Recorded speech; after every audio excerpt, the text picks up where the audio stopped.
주중에 우리 선배 목사님이 사진과 함께 글을 보내주셨어요. 그래서 저도 한번 여러분들이 그 사진을 한번 소개하겠습니다. 여러분 너무 더워서 좀 더위를 식히라고 올린 사진은 아닙니다. 지금 북극 곰이 지금 잠을 자고 있는 거예요. 그러니까 이 사진은요, 영국 런던 자연사 박물관이 선정한 2023년 올해 야생 사진상입니다. 야생 사진상을 받은 사진이 바로 이 사진입니다. 영국의 아마추어 작가인 사진 작가인 니마 사리카니가 출품한 작품입니다. 이 사진을 찍으려고요, 무려 3일 동안 잠을 이루지 못하고 그 추위에 떨면서 이 사진을 찍은 거예요. 찍은 곳이 어디냐면 스발바르제도라고 하는 곳인데, 어떻든 뭐 어딘지는 잘 모르겠죠. 그런데 아무튼 위험을 무릅쓰고 이 사진을 찍었습니다.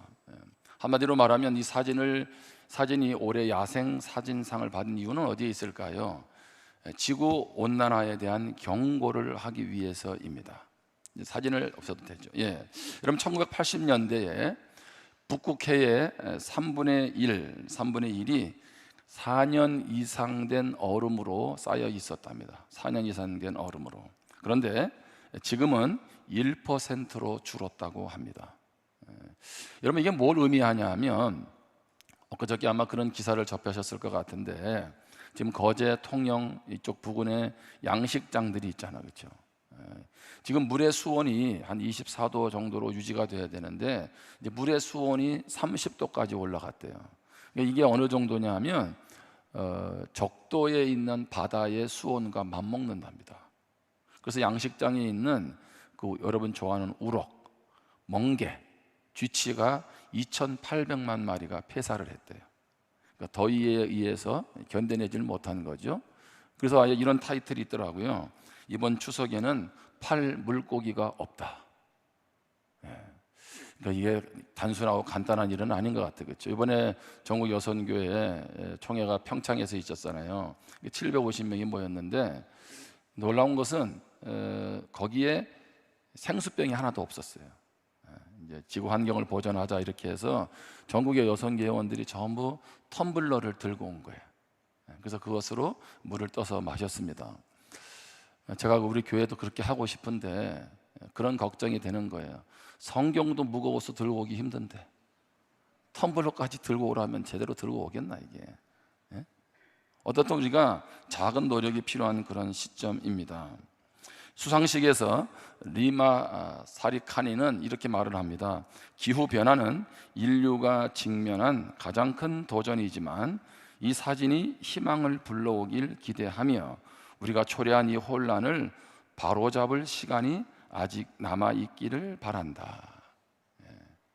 이 혼란을 바로잡을 시간이 아직 남아있기를 바란다.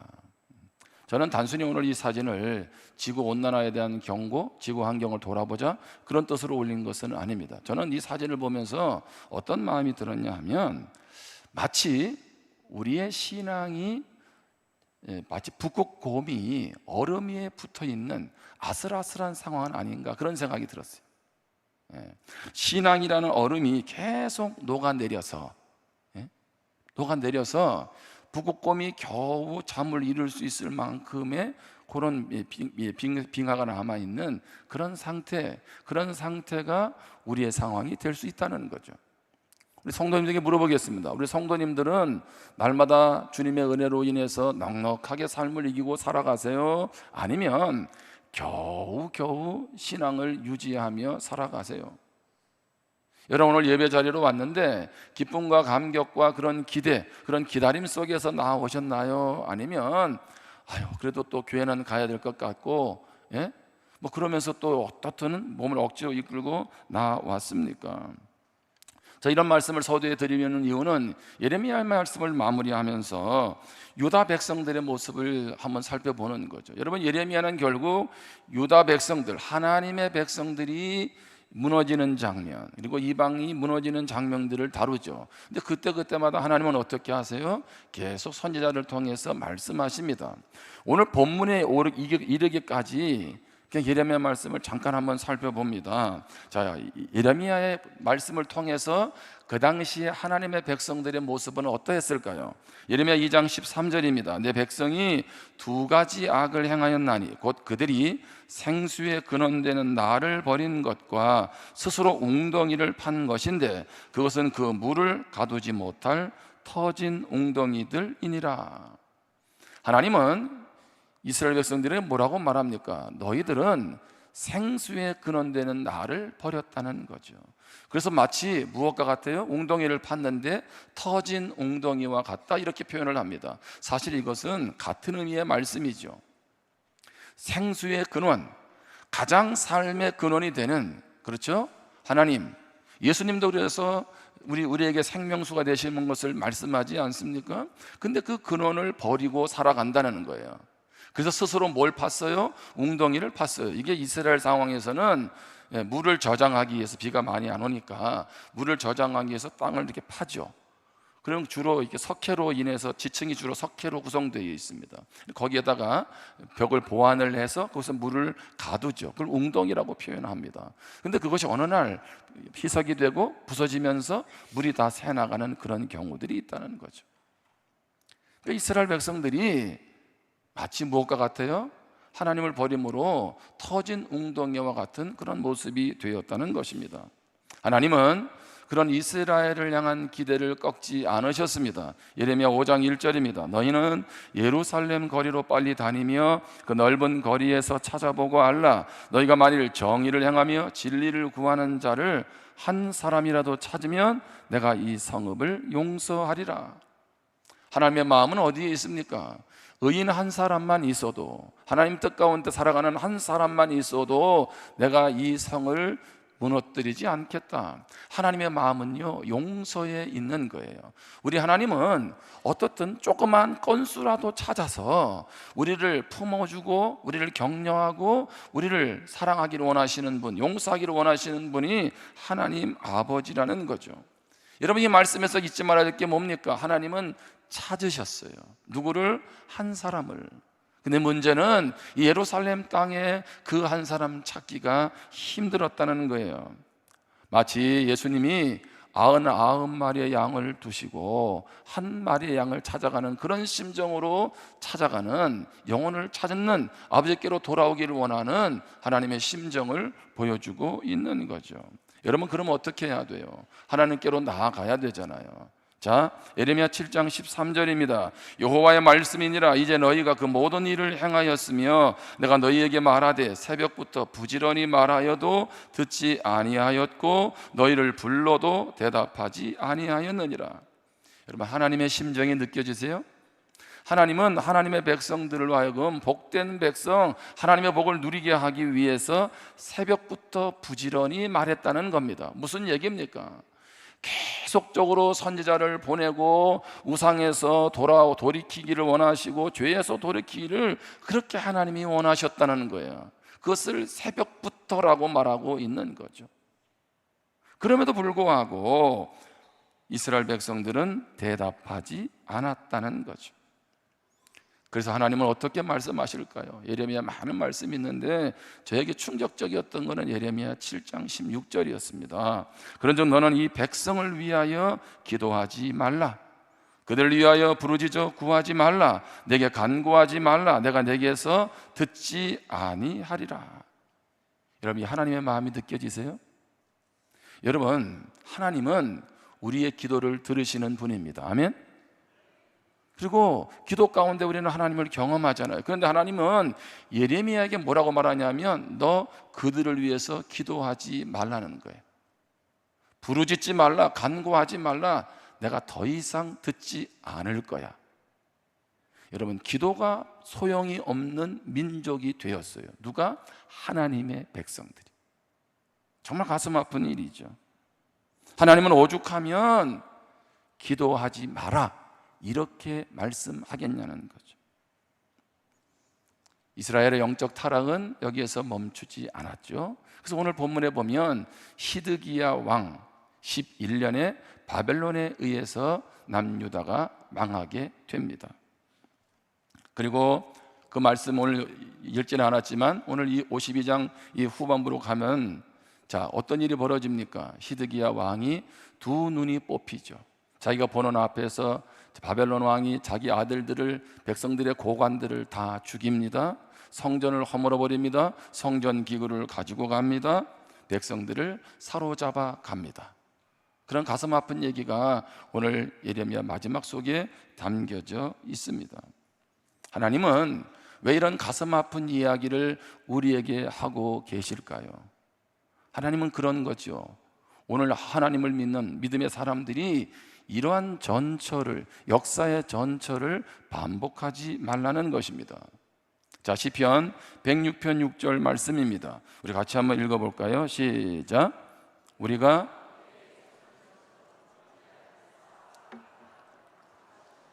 제가 한번 더 읽겠습니다. 우리가 우리의 조상들처럼 범죄하여 사악을 행하며 악을 지었나이다. 자, 여기서 우리가 먼저 살필 게 뭐냐면 우리가 우리의 조상들처럼 범죄했대요. 자, 여기서 누가 범죄했습니까? 시편 106편에 보면 이스라엘 백성들이 광야 여정에서 끊임없이 하나님을 향해서 원망하고 배신하는 그런 모습들이 계속 나오죠. 이게 시편 106편의 내용입니다. 자, 그러면 그렇게 살았던 이스라엘 백성들의 그 조상들의 모습을 보고 그래, 우리는 이렇게 살지 말자. 이렇게 사는 것은 하나님이 기뻐하시지 않는 것이고 그 결과 광야로 출애굽했던 그 조상들은 다 죽임을 당하고 다음 세대가 가나안 땅 들어갔으니 우리는 그 전철을 밟지 말자. 누가? 조상들은 그렇게 했지만 우리는 그렇게 하지 말아야 되잖아요. 우리는 누굽니까? 바벨론의 포로를 마치고 돌아온 사람들이에요. 범죄한 결과 그것이 바벨론의 포로가 되고 70년 만에 돌아왔고, 그러한 우리는 누구처럼? 조상들처럼 범죄하지 말아야 되는데 시편은 뭐라고 말하고 있어요? 조상들처럼 악을 행하고 있어요. 누가? 우리가. 조상들은 그렇다 치고 그런 결과를 보았던 우리는 그러지 말아야 되는데, 자, 이것은 뭘 말하고 있나요? 그러면 지금 우리는, 저는 여기에다 성경 말씀을 붙인다고 하면 지금 우리는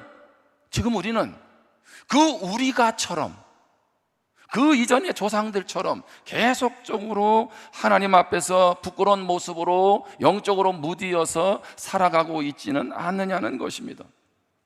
여러분, 무디어지는 결과가 무엇입니까? 자기를 돌아보지 못한다는 거죠. 그래서 빌립보서 2장 12절에 보면 바울이 뭐라고 말합니까? 그러므로 나의 사랑하는 자들아, 너희가 나 있을 때뿐 아니라 더욱 지금 나 없을 때에도 항상 복종하여 두렵고 떨림으로 너희 구원을 이루라. 아멘. 우리는 구원 받았죠. 그렇죠? 그러나 구원의 시제를 세 가지로 얘기하잖아요. 예수 믿을 때의 구원, 그건 과거가 됐죠. 자, 우리는 주님 앞에 설 때까지 무슨 구원을? 날마다 성장하고 변화되어가는 성화 구원을 이루어 가야 되는 거죠. 그래서 여기 뭐라고 되어 있어요? 구원을 이루어 가라는 거예요. 예수 믿고 천국 백성이 되는 거, 그것이 끝이 아니라 구원을 이루어 가는데 어떻게 해요? 두렵고 떨림으로. 어떻게 해요? 항상 복종하여. 자, 예수를 믿고 그냥 내가 원하는 대로 내 편리를 따라서 살아가는 것이 신앙생활이 아니고, 하나님을 경외하면서 내가 하나님 앞에서 어떻게 살아가고 있는지를 끊임없이 점검해야 된다는 겁니다. 그래서 성경은 항상이라고 되어 있는 거예요. 단순히 죄로 인한 어떤 심판 결과 때문에 오는 두려움과 떨림이 아니라, 그런 하나님의 은혜와 사랑을 알고 내가 그 은혜 안에 살아가기 위해서 어떻게 해요? 항상 복종하여 두렵고 떨림으로 구원을 이루어 가라는 것입니다. 마치 무엇처럼? 돌다리를 하나하나 두드리고 건너가는 것처럼. 바로 이것이 우리의 신앙생활이 되어야 한다는 거죠. 그래야만 마지막까지 신앙의 경주를 완주할 수 있다는 것입니다. 여러분, 우리가 왜 하필이면 이 주일날은 함께 모여서 예배를 드립니까? 이 시간에는 좀 내가 시간을 좀 갖고 싶기도 하고, 잠도 좀 더 늘어지게 자고 싶기도 하고, 일주일 내내 일하고 가장 나에게는 또 개인적으로 누릴 수 있는 시간이잖아요. 그런데 여러분, 왜 주일날 오셨어요? 오늘부터는 식당에서 밥도 해야 되니 또 땀 흘리며 봉사도 해야 되고.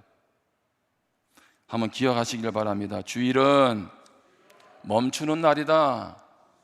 아멘. 주일은 멈추는 날이에요. 무엇을, 내 욕심만을 위해서 살아갔던 내 삶을 멈추는 날이 바로 주일입니다. 내가 주인 되어서 내 의도와 내 계획을 이루기 위해서만 살아갔던 그런 나의 삶을 주님 앞에서 멈추는 날입니다. 내가 주님과 떨어져서 멀어져서 살아가고 있다면, 그래서 때로는 교만하고 범죄하고 주님 없는 것처럼 살아가고 있다면, 다시 주일날 그런 삶을 멈추는 거예요. 그리고 멈추고 다시 하나님께로 턴하는 시간, 바로 그날이 주일입니다. 여러분, 얼마나 세상 속에서는 우리를 무너뜨리고 우리를 유혹하는 소리들이 많이 있습니까? 차라리 이 시간에 돈 벌지, 이런 얘기들이 얼마나 우리로 하여금 힘들게 하냐는 거죠. 남과 비교해 보니 나는 참 못난 애 같기도 하고. 근데 주님은 뭘 말씀하고 있어요? 멈추는 날 주님 앞에 서서 우리가 얼마나 복된 존재이고, 얼마나 하나님 우리를 사랑하고 하나님 우리 인생을 이끌어 가야 된다는 것을 다시 한번 깨닫고 결단하는 복된 날, 바로 그날이 주일입니다. 여러분, 하루가 인간적으로 보면 아까울 수 있어요. 여러분, 그런데 이 하루가 내 평생을 붙들어 준다라고 한번 생각을 해보세요. 이 하루가 한 주간을 살아낼 힘을 준다고 생각해 보세요. 생각을 바꾸셔야 돼요. 내가 드리는 11조, 이것은 어떻게 보면 너무 아깝잖아요, 인간적으로는. 그런데 하나님이 나의 모든 물질을 책임져 주신다고 생각하면 그것은 아까운 것이 아니잖아요. 하나님은 이스라엘 민족과 같은 아픔을 반복하기를 원하지 않으세요. 하나님의 역사 속에서 우리의 삶이 하나님 앞에 온전히 서기를 원하시죠. 자, 오늘 말씀을 우리가 예레미야를 통해 마무리하면서 역사의 주관자 되시는 하나님 앞에 무엇이 중요할까요? 관계가 중요하다는 거죠. 관계. 왜 여기까지 왔어요? 관계가 무너졌기 때문에 그래요.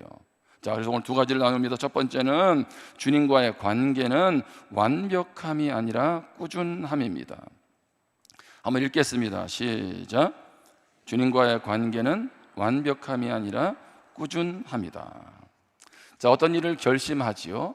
자, 결심했는데 끝까지 실천하지 못하고 실패하는 이유가 무엇일까요? 그것은 실패를 계획하지 않았기 때문에 그렇습니다. 사람들은 무엇을 이루어야 되겠다는 성공만 계획을 합니다. 자, 그런데 여러분, 그 과정 속에는요, 넘어지기도 하잖아요. 또 포기하고 싶을 때도 있지 않습니까? 그런 면에서 무조건 그러면 나는 이제 실패할 거야 라는 의미가 아니라, 실수할 수 있는 상황도 염두에 두어야 한다는 거죠. 할지 모른다는 생각에 집중하면 포기하거나 아예 시도조차 하지 않습니다. 이런 분들이 있습니다. 나는 완벽주의자라 엉망으로 할 바에는 아예 하지 않겠다. 이런 분들 안 계세요? 뭐 대충 할 거면 차라리 하지 말자. 한 걸음 갈 거면 한 걸음 더 떼지 말자. 뭐 그런 거 아니겠어요? 제가 오늘 말씀을 준비하면서 제 안에 있는 모습을 발견했어요. 저도 여러분들을 볼 때 자꾸 나도 모르게 완벽함으로 가는 것 같아요. 완벽함으로.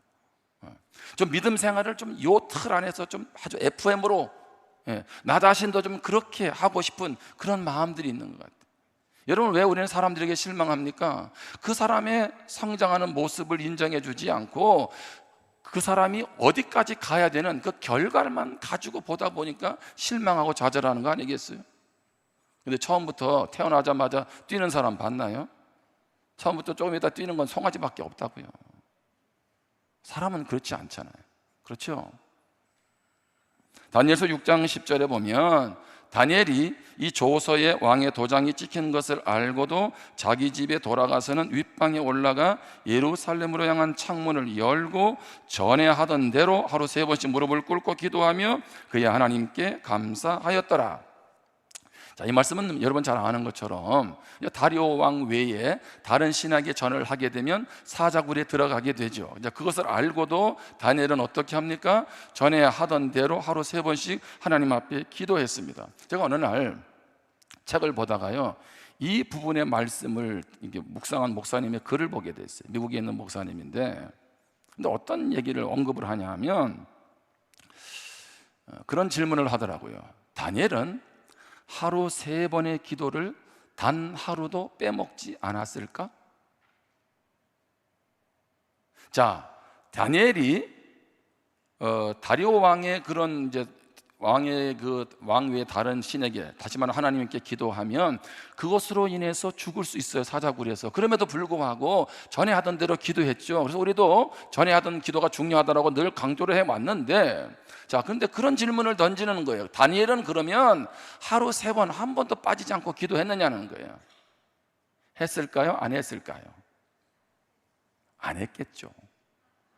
왜냐하면 다니엘은 신이 아니고 인간이니까. 그죠? 뭘 말하고 있습니까? 예를 들면 다니엘이요, 몸살이 나가지고 하루 기도 안 할 수도 있잖아요. 예? 어느 날은 왕이 아침부터 불러서 일을 맡기다 보니까 시간이 없어가지고 기도 시간을 놓친 적도 있잖아요. 하루 3번 기도해야 되는데 몇 번 기도할 수도 있어요? 한 번 빼먹고 하루 2번 기도할 수도 있지 않았냐는 거죠. 여러분들의 모습을 봐도 그렇지 않습니까? 그런데 다니엘은 그리고 나서 어떻게 했을까요? 그는 다시 하루 3번의 기도의 습관으로 따라하겠습니다. 즉시 돌아갔다. 하루는 안 할 수 있었어요. 그렇죠? 한 번은 빠뜨릴 수도 있었다고요. 그럼에도 불구하고 그는 어떻게 했어요? 즉시 다시 이전 습관으로 돌아갔다는 거죠. 심리학자들은 전부 아니면 전무라는 마음가짐이 얼마나 해로운지를 언급하고 있습니다. 우리는 하나님과의 관계도 한번 실패하면 끝이다 라고 생각하고 있지는 않습니까? 그래서 나는 실패했다 포기하고 있지 않습니까? 꾸준함이 중요하다는 겁니다. 따라합시다. 우리는 하나님과의 관계에 실패할 수 있다. 우리는 하나님과의 관계에 완벽하지 못할 수 있다. 그러나 주님과의 관계는 완벽함이 아니라 꾸준함입니다. 자, 예레미야 52장 오늘 2절 3절을 봅니다. 그가 여호야김의 모든 행위를 본받아 여호와 보시기에 무엇하였다? 악을 행한지라. 누가요? 시드기야 왕이, 남유다 마지막 왕이. 자, 3절에 여호와께서 예루살렘과 유다에게 진노하심이 그들을 자기 앞에서 쫓아내시기까지 이르렀더라. 시드기야가 바벨론 왕을 배반하니라. 무슨 얘기입니까? 자, 시드기야와 이스라엘의 파국, 심판의 원인은 무엇입니까? 완벽함의 문제가 아니었다는 거예요. 꾸준함의 문제였다는 거죠. 하나님은 순간순간 돌이키기를 원하셨어요. 근데 계속 악을 행했습니다. 3절에 보니까 결국에는 그 진노가 하나님이 그들을 쫓아내시기까지. 그러니까 얼마나 하나님 관계가 단절이 되고 하나님과 멀어졌으면 이제는 어쩔 수가 없는, 그래서 하나님이 쫓아내시는 그런 상황이 되었다라고 말하고 있는 거죠. 다시 얘기합니다. 시드기야와 이스라엘 백성들, 하나님의 백성들의 문제는 완벽함의 문제가 아니라 꾸준함의 문제였습니다. 잘못해서도 다시 돌이키고 하나님의 뜻을 준행했다면 하나님이 쫓아내는 상황까지, 바벨론에 무너지는 상황까지 오지 않았을 것이라는 거죠. 하나님의 진노가 찰 때까지. 여러분, 그 말은 무슨 얘기예요? 얼마나 하나님이 참으셨겠어요? 하나님의 인내를 무엇으로 다 우리가 잴 수 있겠습니까? 그런데 하나님의 인내가 다할 정도라면 어디까지냐는 거예요. 우리가 간혹 하나님과 관계에서 놓치는 게 뭐냐면 은혜의 하나님만 묵상하다 보니까 공의의 하나님을 놓치고 살아가는 거죠. 그래서 어떻게 해요? 은혜 속에서 방종하고 내 맘대로 살아가고 있지 않습니까? 여러분, 저는 하루 경건의 시간을 빼먹을 때가 있을까요? 없을까요? 저는 하루 새벽 기도를 안 할 때가 있을까요? 없을까요? 있어요. 그런데 한번 따라해 보실래요? 하루는 빼먹어도 이틀은 빼먹지 말라. 아시겠어요? 우리도 못할 때가 있어, 그렇죠? 여러 상황들이 있고, 여러분 주일날 예배 드리러 오니까 또 큐티를 안 하기도 하잖아요. 그럴 때 여러분들이 어떻게 해요? 내일은 다시 돌아가는 거죠. 그러면 우리가 하나님 관계에서 승리할 수 있습니다. 여러분, 하나님은 우리의 연약함을 아시죠? 자, 오늘 두 가지 말씀을 보면 히브리서 4장 14절입니다. 그러므로 우리에게 큰 대제사장이 계시니 승천하시는 이 곧 하나님의 아들 예수시라. 우리가 믿는 도리를 굳게 잡을지어다. 자, 우리가 대제사장 되신 예수님께 믿음으로 굳게 붙잡을 게 뭐냐 하면 15절입니다. 우리에게 있는 대제사장은 우리의 연약함을 동정하지 못하실 리가 아니요 모든 일에 우리와 똑같이 시험을 받으신 이로되 죄는 없으시니라. 주님, 우리와 똑같이 시험을 받았는데 우리의 무엇을? 연약함을 동정하지 못할 리가 아니라는 거죠. 자, 16절에 같이 읽겠습니다. 시작. 그러므로 우리는 긍휼하심을 받고 때를 따라 돕는 은혜를 얻기 위하여 은혜의 보좌 앞에 담대히 나아갈 것이니라. 아멘. 자, 하나님이 우리에게 주님 뭐라고 말씀하세요?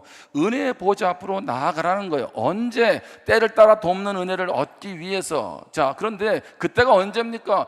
때로는 연약함으로 무너질 때가 있잖아요.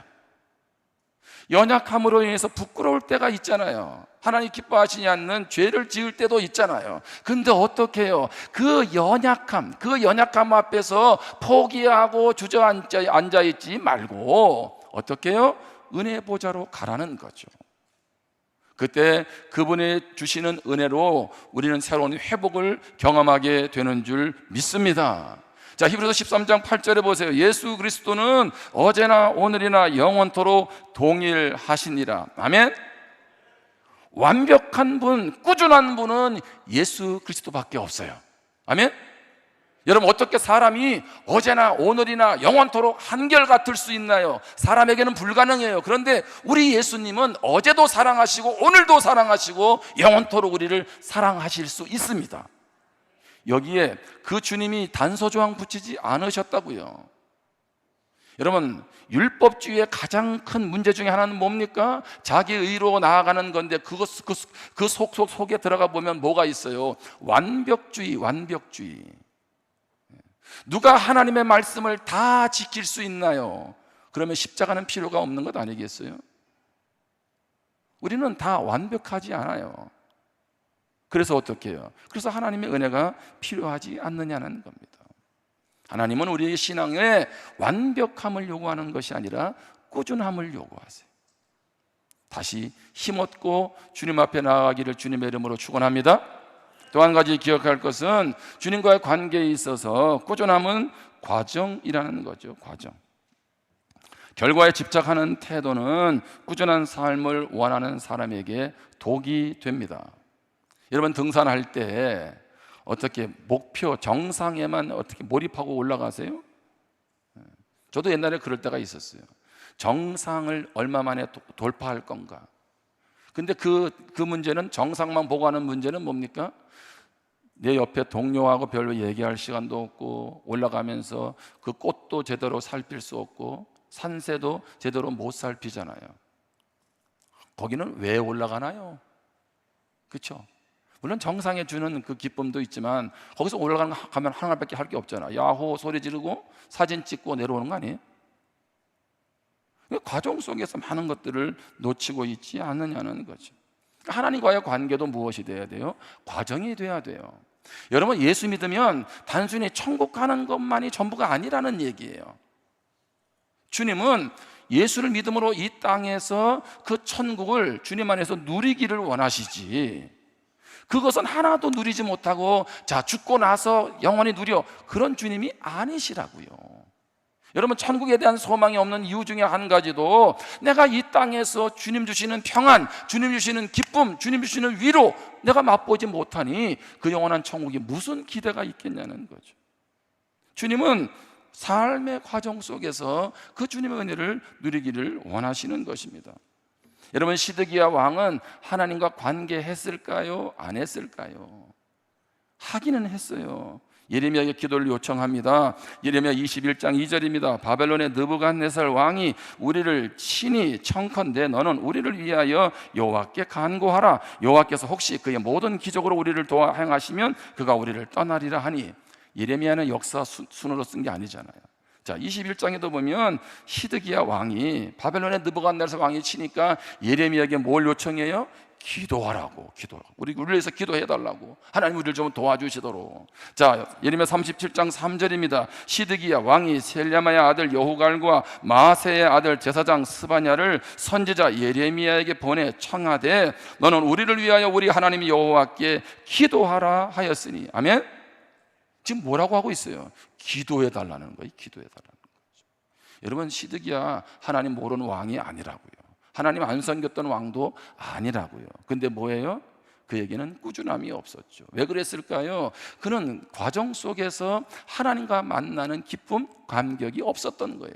그에게 있어서 하나님은 어떤 존재에 불과했습니까? 우리가 어렵고 힘들 때 우리 민족을 구해줬으면 좋겠다라고 하는 자기 필요에 의해서 부르는 하나님에 불과했다는 거죠.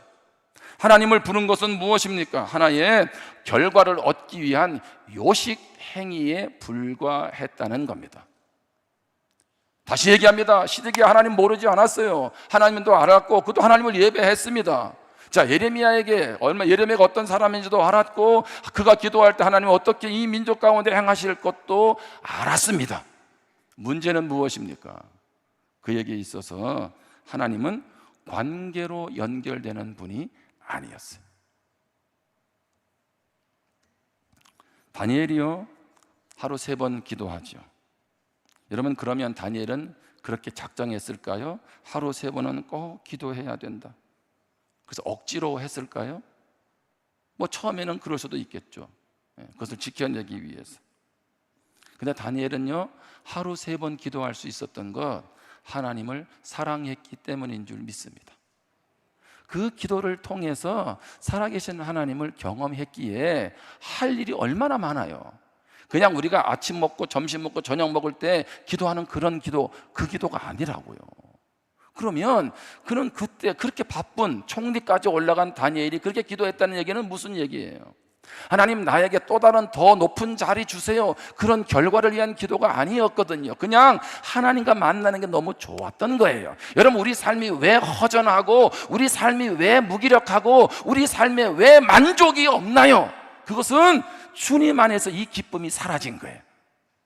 주님과의 관계에서 누리는 이 은혜가 사라지니까 그냥 필요할 때만 주님 찾고 그냥 신앙생활이 종교생활이 되어버린 것이다. 지금 우리가 그렇게 느낄 수 있는 거죠. 저는 그런 면에서 여러분들이 과정에서 주님과 은혜를 맛보기를 주님의 이름으로 축원합니다.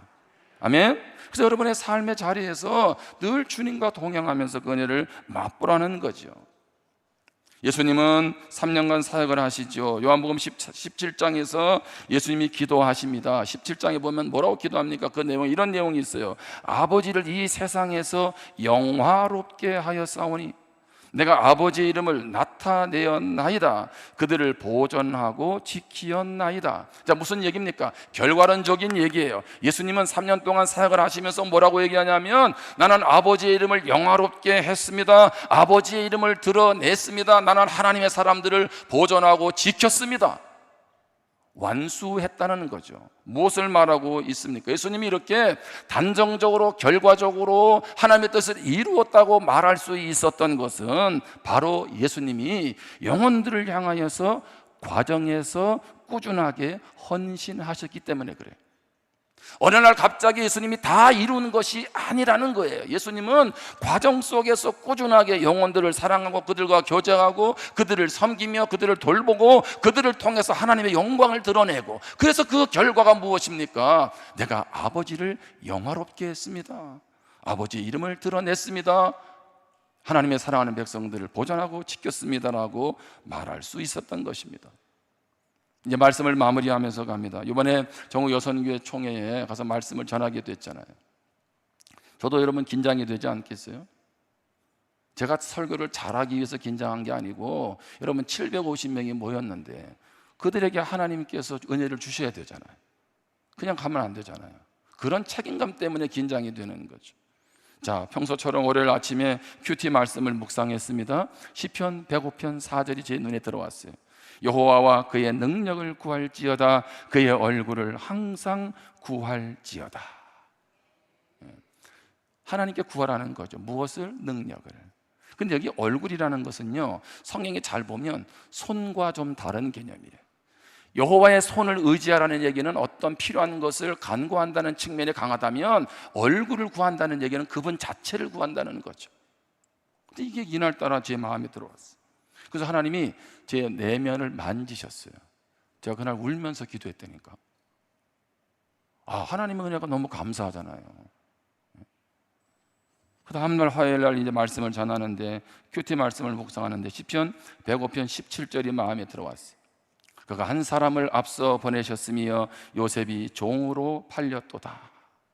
누구를요? 하나님이 요셉을 누구를 위해서? 이스라엘이 애굽에서 큰 민족을 이루게 하기 위해서 앞서 보냈다는 거죠. 근데 이 말씀이 저에게는 어떻게 묵상됐겠어요? 오늘 이 집회에 내가 앞서간다라는 말로 들은 거죠. 아멘? 이건 저에게 주신 말씀이잖아요. 그러니까요, 걱정 근심보다는 하나님에 대한 기대가 생기더라고요. 여러분, 그럼 묻겠습니다. 저는 이렇게 날마다 묵상할 때마다 이런 깨달음과 감격이 올까요? 그렇게 말하면 제가 조금 거룩해 보일 텐데 제가 그렇지를 못하다는 거지. 왜 하필이면 월요일, 화요일 큐티는 저에게 더 은혜가 됐을까요? 내 마음이 지금 어때요? 지금 중요한 타이밍이니까 하나님 앞에 더 매달리지 않았겠어요? 그러니까 그날따라 이 말씀이 들어온 거죠.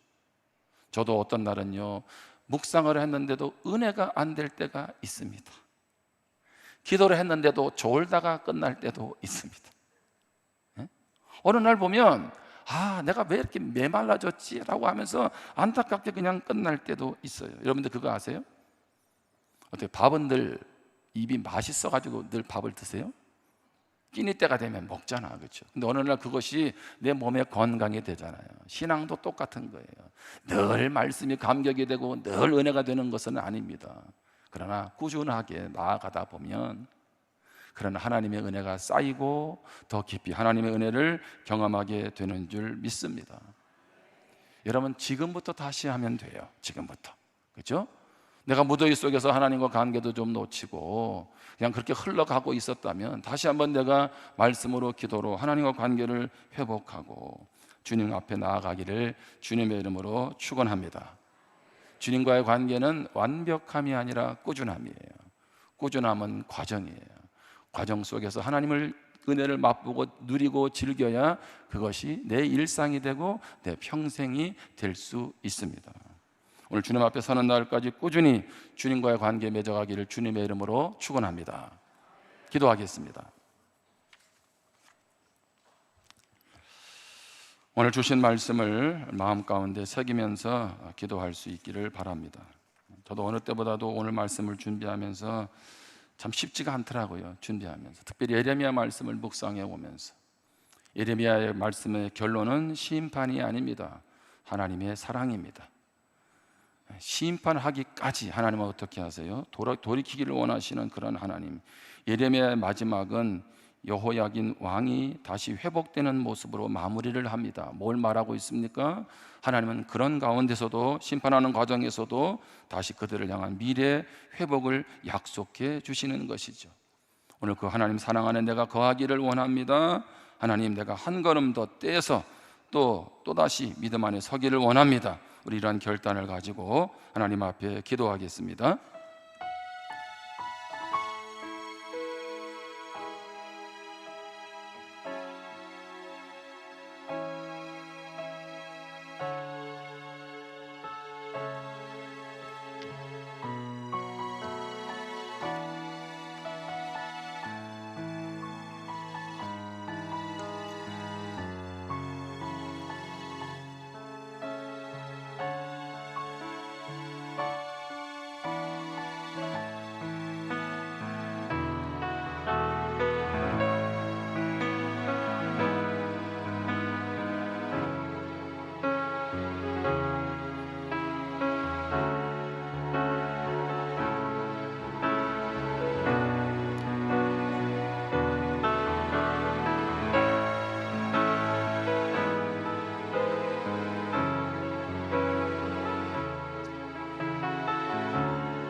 하나님 아버지, 오늘 내 삶의 자리가 어떠한 모습이든지 오늘도 우리를 주목하시고 사랑하시는 주님께로 나아가는 저희들 되게 하여 주옵소서. 하나님은 우리가 무너지는 인생이 아니라 세워지는 인생, 소망 있는 인생 되기를 원합니다. 그렇게 미래가 소망 있는 인생 될 수 있는 것, 그것은 하나님이 우리를 붙들고 인도하시기 때문입니다. 그러기에 우리를 향하여 내민 하나님의 손을 우리도 붙잡을 수 있게 도와 주옵소서. 말씀이 기도가 바로 그런 사랑을 경험하는 통로임을 기억하게 도와 주옵소서. 세상은 끊임없이 불안하고 염려하게 하고 걱정하게 합니다. 그러나 우리가 주님 안에 있을 때 요동치는 세상 앞에서 요동치지 않고 믿음으로 승리하는 삶 살아가게 될 줄 믿습니다. 오늘 다시 한번 말씀 안에 서서 승리하는 우리 모든 성도들 되도록 은혜 부어 주시옵소서. 예수님의 이름으로 기도합니다. 아멘.